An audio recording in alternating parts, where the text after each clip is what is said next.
In any event, Caitlin Clark actually, LBs. she made her return to the court earlier today, as you guys know. I know you never missed Caitlin Clark games, Rob Parker. I haven't seen one all year. I will say it was odd that she played at like 10 a.m. Pacific. That was really weird. That was super awkward, but wasn't a great performance by her. First game back from a groin injury, 10 points, 4-12 shooting, 5 rebounds, 6 assists, 4 turnovers in a blowout loss.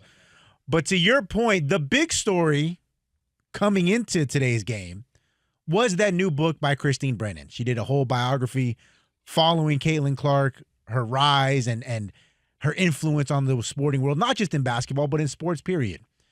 And I one thought of they the had excerpts, a riff. I'm surprised she wrote this book. Did she have a riff with him? I'm not sure. I'll have to look into that.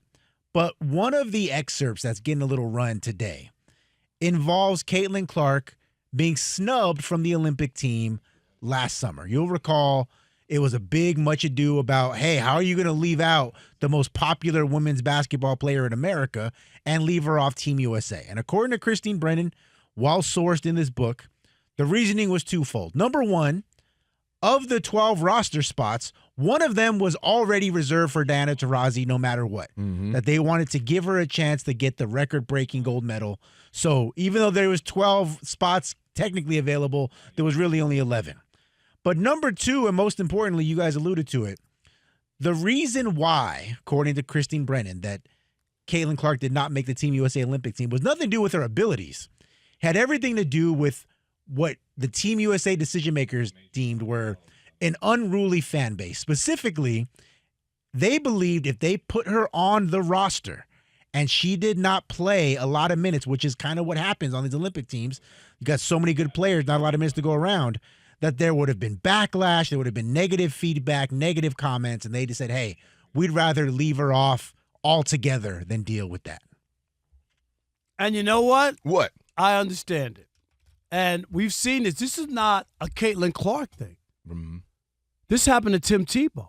He couldn't be a backup quarterback anywhere. You remember he went to the Jets? Like because of the fans. Like, you don't want to deal with that. What? A backup quarterback is supposed to be seen, not heard. And in her case, fans would not have accepted her not playing. Remember Jason Tatum? He don't even have smoke like that. He don't even have a fan base like that, and people were worked up over him Just not getting any run. Right? Yeah. He was the only American on the team. Right? Right. Like who was wasn't he like all pro? The only guy who was American? And he wasn't even on playing. So my point was that I understand once they realize she's not going to be the star that they want her to be, and she's probably not going to be playing, and then all the attention from the Olympics would be about what? Why aren't they playing Caitlin Clark? Oh, they hate her. Oh, they blah, blah, blah, blah, blah, all that other stuff. I'll give you another one. That's why teams didn't want to draft Shedeur Sanders. Because he's going to be a backup, right? Oh, here we go. Shedeur should replace the starter. Oh, Shedeur, how come he not playing? They're just they got a conspiracy in the NFL. They're trying to put a thumb on Deion Sanders. This is racist. This is that. This is all. You got to deal with that. And they're like, if we're not going to draft him as our starting quarterback, we don't want to deal with that. We don't want the backup quarterback to have 10 reporters around their locker every day. No. It becomes a distraction. So I do understand that, like, there's parameters for depending on where you're going to fit in. And you don't want the distraction. So I do understand that. It makes sense to me, and I don't have an issue with it. Victim of success and acclaim. That is the problem. Sometimes you're so good or you're doing things something so unique and so different. These are the conversations we start to have, right? And this is my biggest point here, too. Fan bases that are bigger than simply the sport or the athleticism, Rod. They bring extra PR and extra conversations that America ain't ready for or that leagues and advertisers don't want to have. Here's what I mean. You brought up Tim Tebow. Well, if he was just a good college football player, we've had hundreds, right? No, it's that he brings his faith with him and conversations about that, and then it becomes a thing. Well, we don't want him to talk about it, or we don't want to do that. And it becomes more than just simply, oh, he's a good college football player, right? It becomes more than that.